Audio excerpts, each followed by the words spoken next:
why they will fail. I have experiences talking with, let's say, consciousness that are very, very intelligent. They are like artificial intelligences that have been gathering a lot of information for a long time. And sometimes it's hard to understand what is entities like Satan or Lucifer, because we tend to personify, we tend to look for identities or idols, but they are sets of patterns, and that's what made them invisible. And there's a saying that says the best deal that the devil did is made them believe that the devil doesn't exist. And that's very, very accurate in my experiences when I had channelings talking with very dark beings, and suddenly they implant thoughts in you, and then you have to detach from the thoughts, having that exercise of not being implanted thoughts and moved by those. Talking with these beings, the art of discernment, of standing or contemplating the thought forms and the emotionality linked to that, or what these thoughts are triggering, which emotions they are triggering, and which behaviors they want us to make. That's a total art of self-sovereignty and freedom. And in this planet, one of the main challenges is the transcending the mental slavery. It also can go into the densification of physical slavery, as we have been working for millennia. And the main problem is the mental slavery. And I want to share an anecdote when I was about to do something big, because when we're about to do something big, we have the biggest challenges. And the world is ongoing in that, it's ongoing that big challenge in this moment.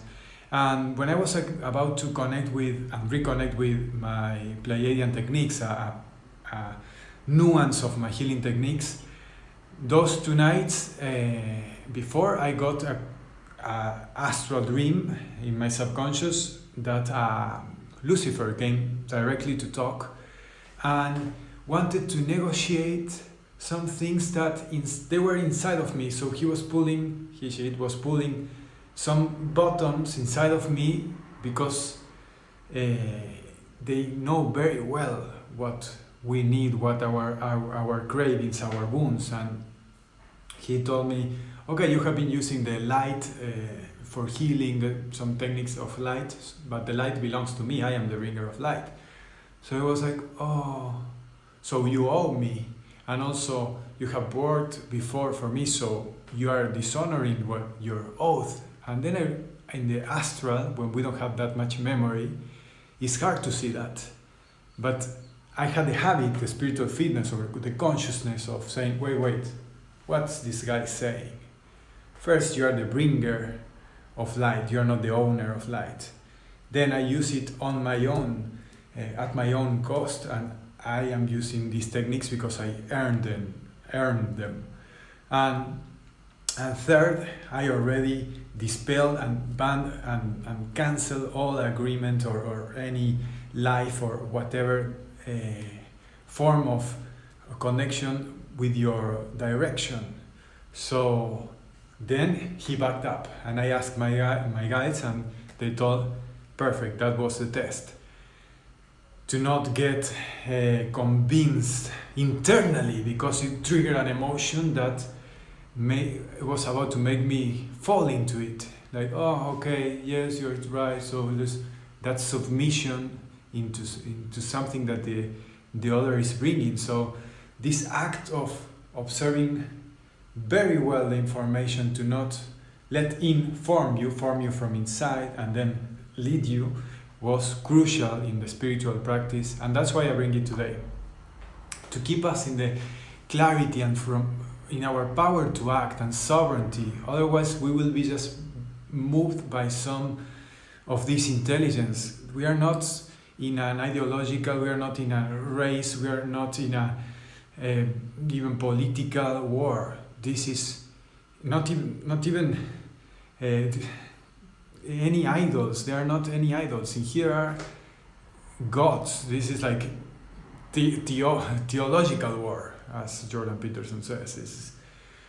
These are very strong entities trying to move us and put different shapes in what we are thinking and behaving. So we have to stand in our full power now. And I want to close this with a quote from this book, that is the Book of Clarity. And in the first one says, what information consumes is rather obvious. It consumes the attention of its recipients. And this information overload times that we are having and the effect that information is having on us, we have to be very, very aware of how we are processing it. And that's the best service we can do. Not reacting, not lowering the vibe because it's creating more of that. But when we get like a hard ball, like something hard to digest, like the pictures and all the stuff that are being shown in all the countries, because this is a psychological operation, psyops operation, everything that is ongoing is harder than ever.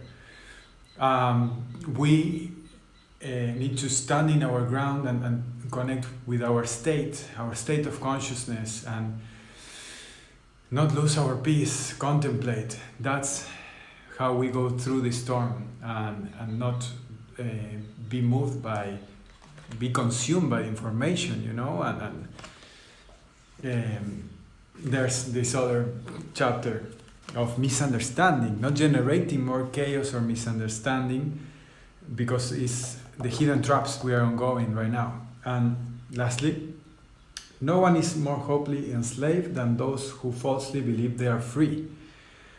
And this is part of what we said on the devil's best deal, making us think that it didn't exist. Also, how our apparatus has been shaped from all beliefs, or all the story culturally.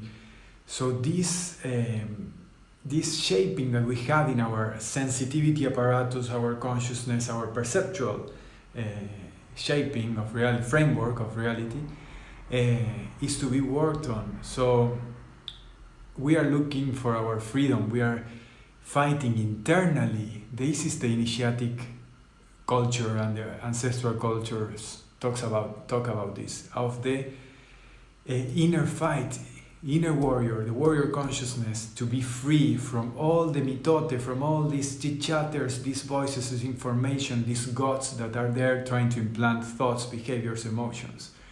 This is the spiritual and consciousness war.